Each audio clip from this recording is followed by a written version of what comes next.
Welcome back, trainers, to the Pokemon tier list, where we are ranking every single Pokemon from worst to best. Now, this is the second part in an 8-part series, so if you haven't seen the first part yet, what are you doing, my boy? There'll be a link in the description so you can catch up. Once again, because this list is so massive, there are a lot of aspects that went into the structure of it. So the formatting, the rules, and the other things to mention will be shown on the screen now. If you'd like a more in-depth breakdown about each of them, that is found in part 1. Oh boy, since the last video, the tiers have only gotten bigger. Compared to the worst tier, this tier is more than double the size. So let's not waste any more time and jump right in to the awful tier. Enjoy.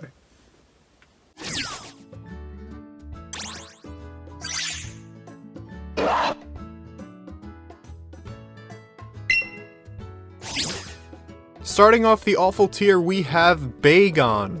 The main issue with Bagon is how inconsistent its design can feel at times. It has a very simple body, plain blue, these little nubs for arms, and these pretty minimalist legs, but when you get up to the face, it becomes a lot more detailed. You have the sharp eyes, you have the big mouth with the teeth pointing out, and you have its shell starting to form, which looks like hair. It creates a bit of a juxtaposition when looking at the simple body and the pretty detailed face. However, it's not disgusting to look at, leaving it out of the worst tier.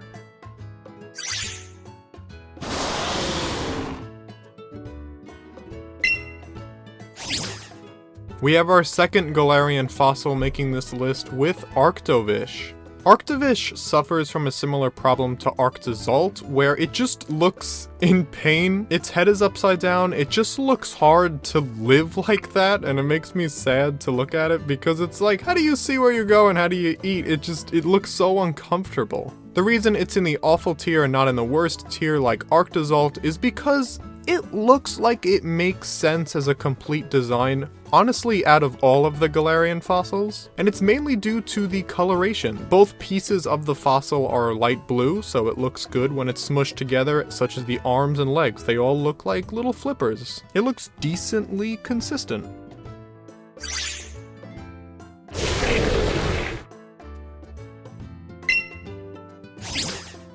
Oh man, I hate the little cone around its head. It looks so silly. I really want to like Sandaconda. I love the coloration. The tan colors complemented by the dark brown and the black permeating through it looks really nice, and the neon green eyes shooting through are a great touch. But what those colors are on is so ugly. I hate the little swirls and the cone around it. It reminds me of a dog with a cone around its head. And while not as bad, why does it have gigantic nostrils? It's just so ugly. The awkward nature of its design, combined with its unsure looking eyes, leaves this Pokemon looking very silly and pretty immobile.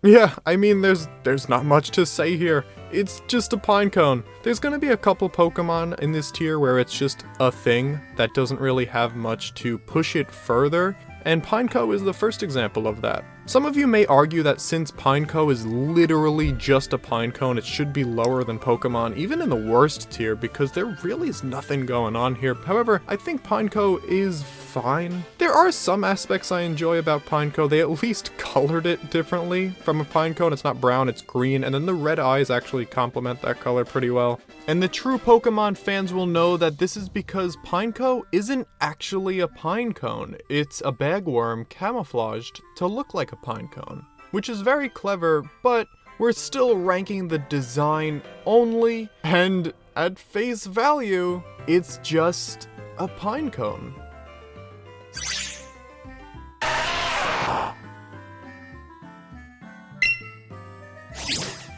Geodude is just a rock with arms. There was something that kept it out of the worst tier for me, and that is how it structured its face. Unlike its evolution Graveler, which for the most part is a better design, Geodude has a one-up on it in terms of how the face is structured. If you look at Geodude's face, the layers and the bumps in the rock make the face. It's not just a face plastered onto a rock. The bumps in the rock form its eyebrows, which leaves good space for the eyes to come in, and it looks like two little layers are on top of each other together to make a mouth. Also, the crevices make little muscles in Geodude's arms, so it's something.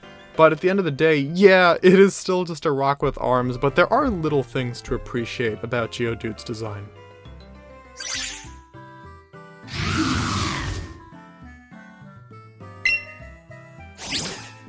The issue I have with Sandygast is almost nothing in its design feels warranted. It's just a pile of sand. The only thing that I enjoy about it is that the two little piles of sand next to its main piece are the hands.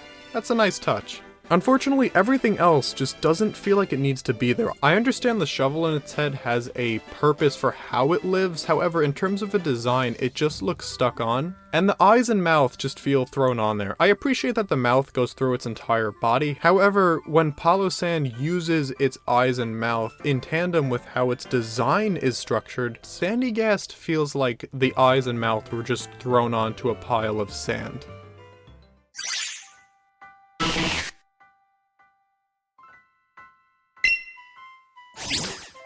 The one thing I will say about Elekid is that the plugs to make the ears are a really nice touch. Everything else kinda falls apart. They were going for a plug with Elekid, and I feel like Charjabug did a much better job with the plug concept because Elekid's body doesn't feel like it functions well with the plugs itself on its ears. Because it's so round and smooth, any of the black lines around it don't feel like they have a purpose for being there and look kinda just drawn on, which I guess they technically were, but if we're looking at this Pokemon as a living creature, they don't look as natural. Also, which this is more of the nitpick, even though this entire list is basically a big nitpick, the face is pretty small. Just think it could have been a little bigger.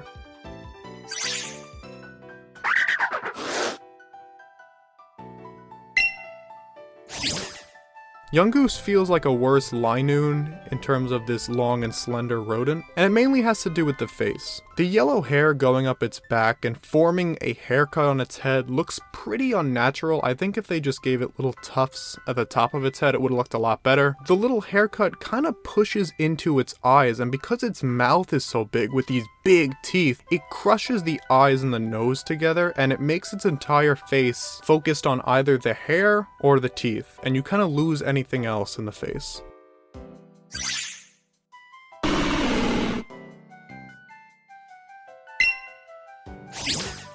Stantler is a very plain design, and I think because it's so plain, it brings out the awkward choices on it. The puffy cheeks and the really round tail look pretty unnatural with the rest of its design. I believe they wanted to do that just so it stuck out a little more, but it looks really awkward. The swollen nature of its tail and cheeks looks like it was stung by a bee, or I guess in this case, a Beedrill.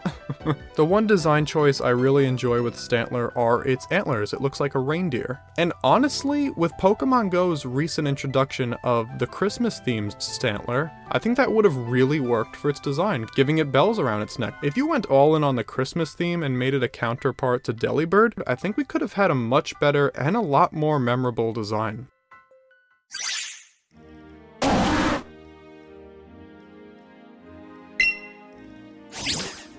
Because the hair is over its eyes, similar to the problems I had with Cherim initially, losing the face kind of loses a connection to the Pokemon. Piloswine is kind of the poster child, or I guess poster mammoth, of a design being hurt by a covered up face, which I guess stays true to the idea of Swinub having its closed eyes, but doesn't help it in terms of having a good design.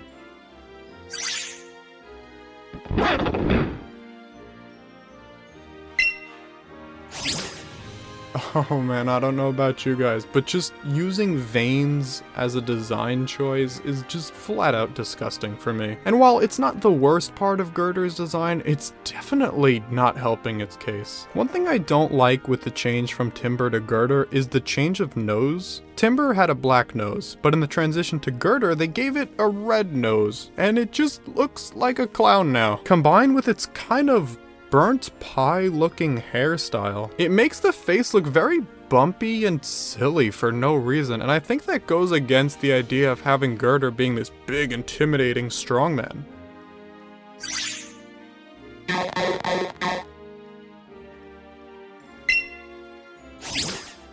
We have reached the same issue Pineco had. Krabby is just a crab. I mean, I like Krabby, but it's just a crab. Like, there's nothing really done to change it. Not even the colors are different. And I know you may be thinking, well then Pineco should be better because they at least changed the colors. However, since Krabby is already based off of an animal, I think it gives it an advantage to what Pineco could have offered from just being what it's based off of. So that's why Krabby's a little higher.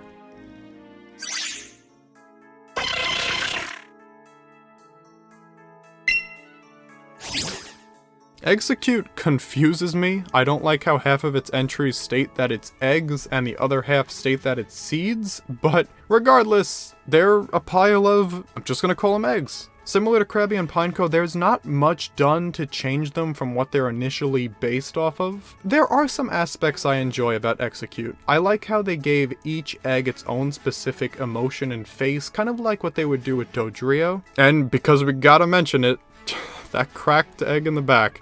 That face is behind it, so whichever direction Exeggcute is facing, you'll always have one of the eggs looking at you. And then there's like the kind of sleepy looking one in the back, and then you have the distinct leader in the middle with just that look of confidence. So there was at least something put into Exeggcute, however, they're just a pile of eggs.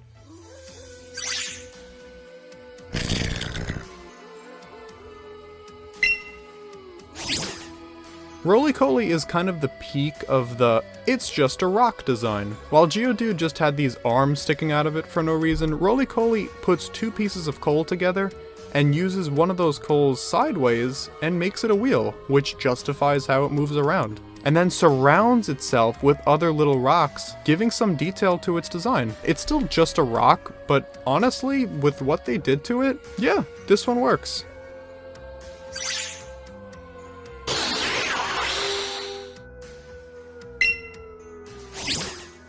Oh, look at that, we're talking about our first legendary already. Alright, I guess we talked about Hakamo-o, but that's boring. We're not gonna have a fully fledged, fully evolved legendary now with Necrozma. The one thing I will say that's cool about Necrozma's design is the two pillars of light coming out of its back end. That's a pretty neat touch. I like how the gray is kind of dripping down it. And its big claws and the little coloration on its face are nice as well. But the main issue is the prism nature of it. Being the prism Pokemon, it's gonna have these weird shapes, and I think it does a disservice to it. You have this really big head with these really big hands, and these skinny little arms holding it together, and these tiny legs, meaning it misses leg day. It just makes the design look very awkward and leaves Ultra Necrozma the definitive best iteration of this Pokemon.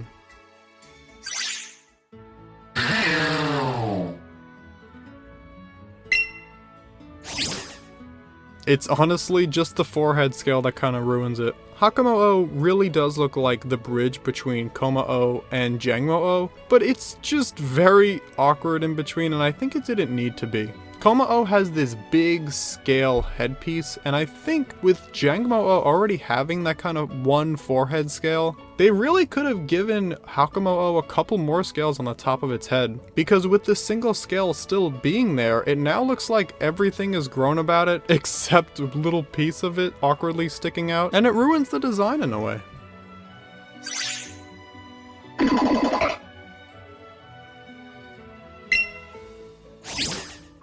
Medicham is very awkward. The pants on it are definitely a statement with how big they are compared to its skinny body. I would have liked to see a lot more design on them. I think the single dot on where the knee should be leaves a lot to be desired, and same with the headpiece. I would have liked to see a lot more done to it except for just 3 little dots by the eyes. And also, kind of a nitpick similar to what I said about Elekid's face, the lips throw me off a little with it just being a circle. Mega Medicham is definitely an improvement on this Pokemon. It gives into its psychic nature a little bit more, but it still has those powerful looking legs to show that it's a fighting type as well.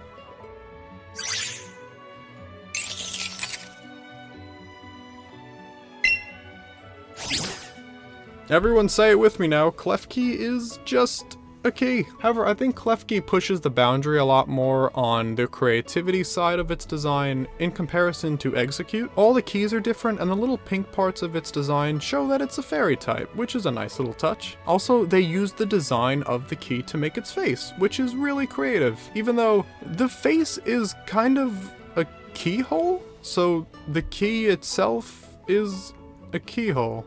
Huh.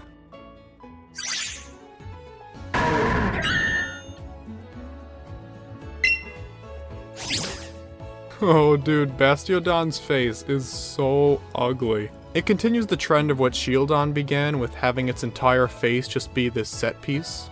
But where Shieldon's is kinda cute, Bastiodon's is just kind of ugly. I think having its eyes so low and putting its eyebrows and teeth just all clumped together make the Pokemon look a little dopey and again, pretty ugly looking. And while this is a complaint I used for Pokemon in the worst tier, I think Bastiodon still gets across that power that was intended with it, as the whole idea of it is supposed to be this impenetrable wall.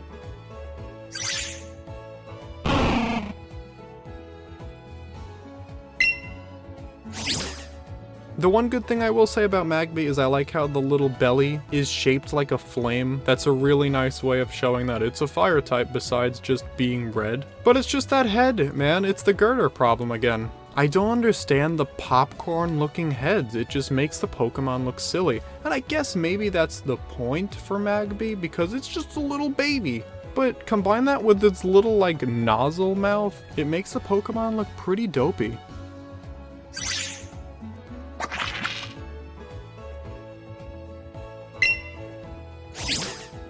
The awkward teen phase is a term thrown around a lot when speaking about a Pokemon's middle evolution, and I don't think there's a Pokemon that captures that quite like Drizzile does. They went for that moody, keeps to himself phase. The issue I have with its design though is the hands and feet. It just has parts of its body that are colored a completely solid color, and it looks like it stuck its hands and feet in buckets of paint rather than a natural looking piece of its design. Also, the dark blue and purple pieces coming out of its head that are supposed to resemble hair are too small to fully give off that moody vibe Drizzile has going on, and instead leaves it looking a lot more awkward than it should be.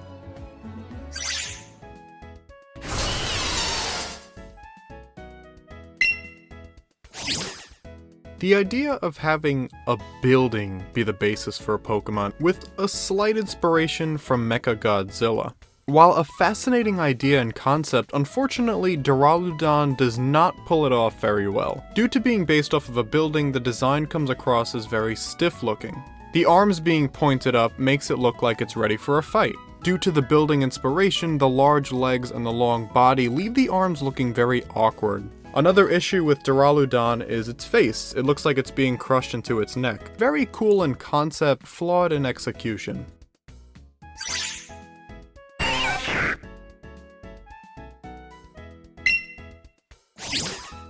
I know I previously mentioned the issue with the clown nose on Gurdurr, however with Weedle there's not much on the face to begin with, in fact there's not even a mouth, so the clown nose isn't too much of a big deal. The colors I think could have been better. I don't think the tan goes very well with the pink on its body. And moving on to the signature aspects of Weedle, the two needles. While the one on the head could have been slightly bigger, the main issue I have is with the one on its tail. It looks like it's hanging on by a thread. It looks like if it got caught on something, it could be ripped right off. It's inconsistent to have the horn on Weedle's head firmly planted in there, while the other one looks simply tacked on.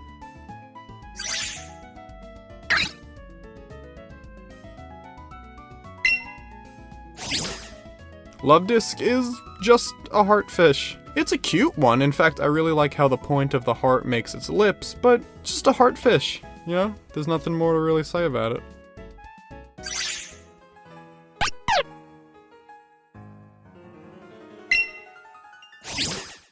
The main issue with Gothita is that it's very over-designed for a Pokemon of its size. Its body is already completely covered in black and white patterns, and then there's a bow to cover it up. However, the bow is pretty large, and then you have this very large head. Gothita slightly suffers from the same issue Crabominable has. Since the head and body are such different sizes, the bows placed upon it need to look natural on both pieces. Due to the bow's placement and size, it pushes the mouth up pretty high, and like Swoobat's nose, it pushes the eyes out pretty far. This unfortunately leaves Gothita, which should have been a very cute gothic Pokemon, very messy due to the bow's placement and size.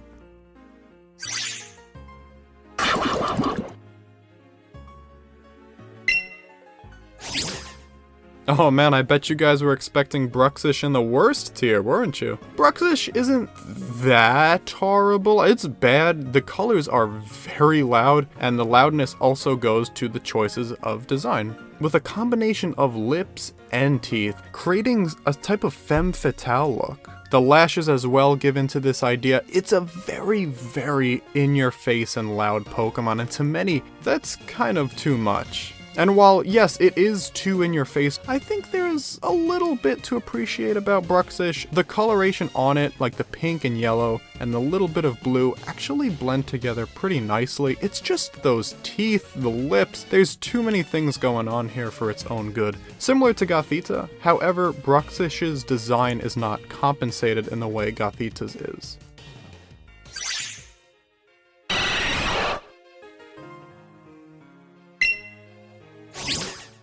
It's just the mouth, really. The mouth is just really big for no reason, and I think it just makes the Pokemon very unappealing. In fact, I think Golbat maybe could have looked better if they went with its Generation 1 sprite with a tongue sticking out. At least that'll leave the mouth to have a purpose for being open. But without that, it's just a bat with a big mouth, and it's pretty ugly.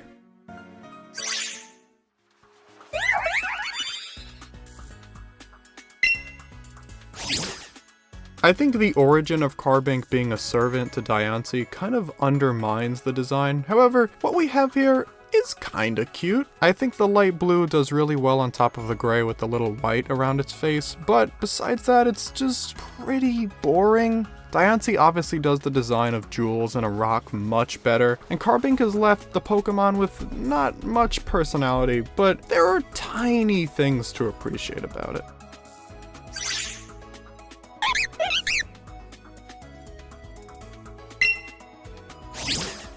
Ambipom should have been so much better, man. Apom, little monkey with a hand. It's a great concept, it's cute, but there are little ugly aspects about Apom in the face, and unfortunately Ambipom brings the ugliness to the forefront. First things with the face, I think the bangs were really not needed. You already gave it 2 long hairs on top of its head, so why did it need another haircut? Apom already has a little bit of an issue with the face, and Ambipom doesn't make it too much worse. I think the nose is actually an improvement on the face. The other big issue are the signature of the Pokemon, its hands. Why are they so swollen? How does it grab anything with those hands? I think the little pink on the tips of the fingers are okay, because now the hands are very big, so you want to make sure that there's a little design to it. But the swollen nature of it just make them look injured. The concept, the idea on paper sounds great, but unfortunately the execution really drops the ball.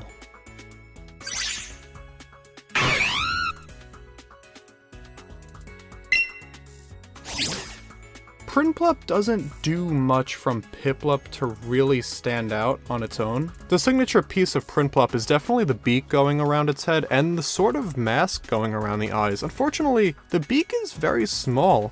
With the signature piece of the Pokemon not being big enough to stand out, it leaves the Pokemon looking very plain and forgettable.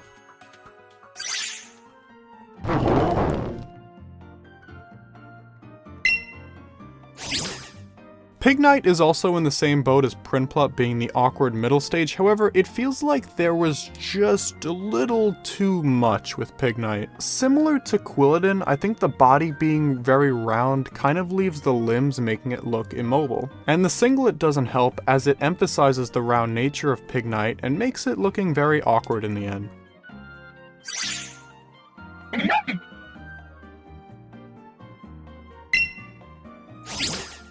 The signature feature of Watchog are definitely those big beady eyes. With its seemingly smaller head than Patrat, it undermines that feature a little bit, especially with those big chubby cheeks. And we're left with a long body with a pattern that looks like a light-up safety suit, which really takes away from the main aspect of this Pokemon's design.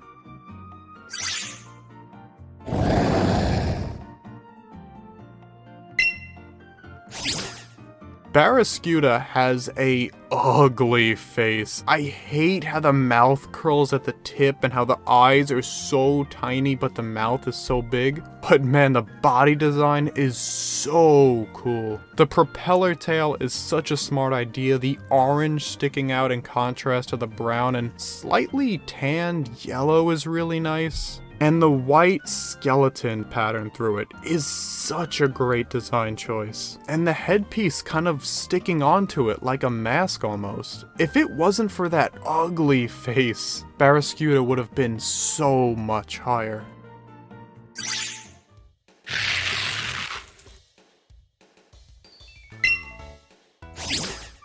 Dino's kind of boring. It's a little dragon with its fur making out like a little hoodie for it. The colors on it are nice. I like the little red pieces on the black and blue, but yeah, it's pretty boring.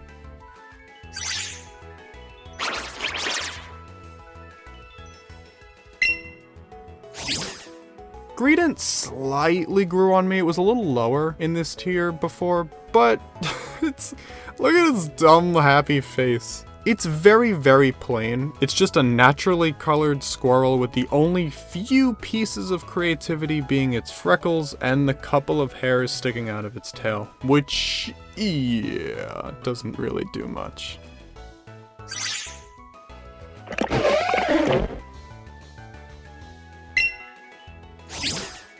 Elekid was originally in the worst tier before revising the list. While it's a pretty unappealing design, I understand what they were going for here. The idea behind Elekid seems to be that of a spoiled glutton, as you could see with the cowlick on its head and the design making up a napkin on its upper body. The biggest issue with Elekid is that it kind of goes against what Lickitung was about. What I mean by that is, it's the tongue Pokemon. That's literally it. So what did they do with Elekid? They made its head smaller than its stomach. Elekid is not the stomach Pokemon. Because its head is so much smaller, obviously the mouth is going to be smaller. And the signature feature of this line, its tongue, as a result of the smaller head and the smaller mouth, is now smaller. So you have the tongue trying its best to look long, but it still isn't as long as its body. So while you have the interesting idea of kind of basing Lickitung off something, it completely backfires the idea of what the Pokemon was supposed to be about in the first place.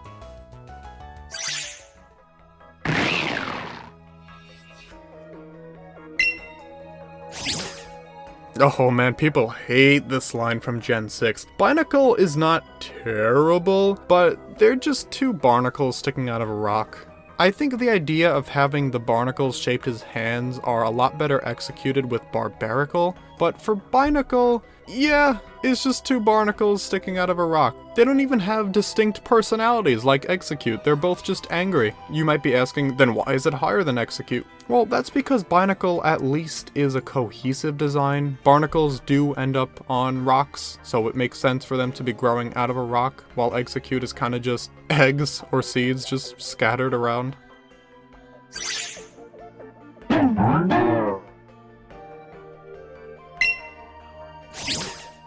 Alright, this one was kind of expected here. Garbodor is just very ugly. And I get that's the point, it's the trash bag Pokemon. Let me get the good stuff out of the way first, because we are slowly moving out of the awful tier. I think using paper towel rolls as a way to have fingers and connecting the little gunks on its arms are a fantastic idea and very creative. They also used the ripped trash bag as cape, and they also used it to make little pigtails coming out of its head. But the rest of its body is where Garbodor literally falls apart. I think the charm of Trubbish is how they really used everything they can to make the trash bag look good. With Garbodor, it's kind of just the ripped open trash bag, and the rest of the trash is just the body now. The little feet at the bottom of Garbodor aren't even other pieces of trash in the way they use the paper towel rolls to make up its arms. They're just other lumps of trash. I think Garbodor would have looked a lot better if it was just sliding along the floor. Also, why is the mouth in the middle of its eyes? You could have put so much more space for the trash bag and make it just a little lower. The biggest issue with Garbodor is that it grew in size exponentially from Trubbish. However, there wasn't enough creative choices in Garbodor to make up for that increase in size.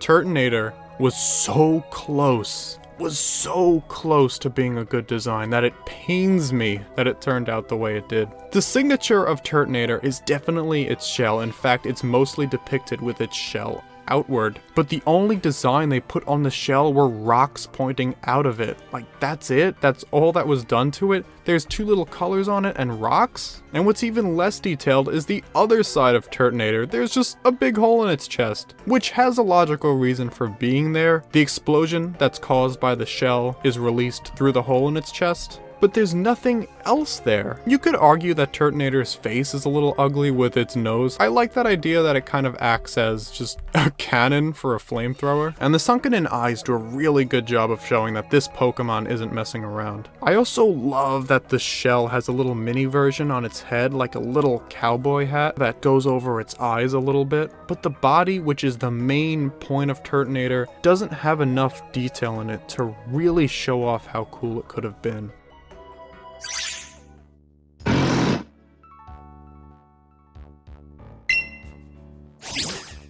Grumpig, I feel like, is a good design, but there's just something about it that's just off. The purple and black on it complement each other very well, along with the pink, and the swirly tail is a really nice touch. It's just the black pearls on it, they look so tacked on. If there was maybe a little more design put into the upper body, and a little more creativity with the pearls, I think Grumpig could have been much better than what we have.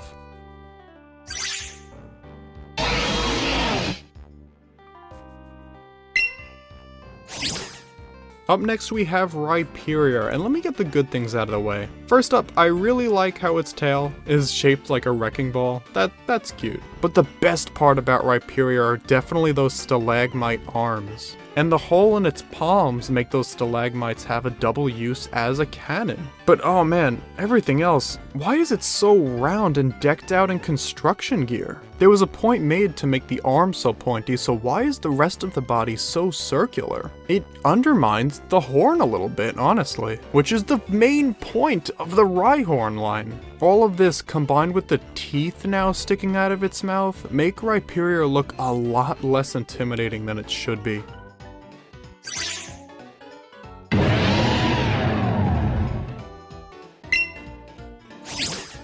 Rounding out the awful tier, we have Samurott. Now, similar to Rhyperior, I will get out of the way the one thing I like about Samurott. I really like the shell headpiece, it looks very menacing, and the beard is honestly not that bad. The main issue with Samurott is the Samurai Otter concept. Samurott only looks menacing when it's in the water and able to move freely. It has swords in both of its arms, and it's only able to freely swing them when it's underwater. Unfortunately, when it's above land, because it's on all fours, it doesn't look like there's any way it can move around and swing that sword, and looks really immobile for an idea that should be very agile. I respect the idea for sticking to its guns of being an otter first with a samurai theme, rather than just a humanoid samurai that happens to be an otter, but unfortunately the agility of a samurai combined with the immobility of a non-land otter really does not mesh well.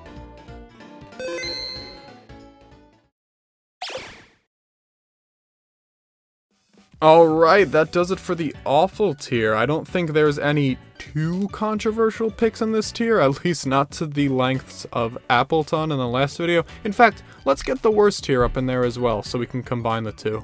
Like always, if you disagree with some of the placements of the Pokemon on this list, which, yeah, obviously you're not going to agree with everything, please let me know down in the comments how you feel about each of these Pokemon. I'd love to get a new sense of appreciation for some of these guys, and also I just love to hear your opinions about how each Pokemon was designed in general. The pictures are definitely getting bigger, and it's only gonna get bigger as the list goes on, so maybe I'll have to end up making this scroll in later videos, possibly have a link to the full picture. But regardless, these are 2 tiers down, with 6 more to go. Oh man, what I said at the beginning was true. From here on out, the tiers, until like the end of the list, are only gonna get bigger, so I gotta get to work on that next one sooner rather than later. But I hope you guys are enjoying the series so far. I hope you're having as much fun as I did putting it together. Even if we may disagree on some of the placements, I think this is just an interesting way to look at this series because it's a pretty big one. I don't know if you guys knew. Quick little thing to mention, this channel hit 10 subscribers since the last video was posted, and I just wanted to say thank you guys. It really feels like the channel is finally starting to pick up steam, and I hope, all I can hope for is that the content I'm putting out is something you guys can continue to enjoy, and thank you guys, I really appreciate it. Let's keep it going, let's keep it moving up. But with all that being said, thank you guys for tuning into part 2 of the Pokemon tier list. I hope you guys enjoyed it, but it still feels like we haven't scratched the surface yet with this list. We haven't even spoken about 100 Pokemon yet, so I hope you guys stay tuned and join me for part 3, where we speak about the bad tier. So you better stay tuned. I'll see you then.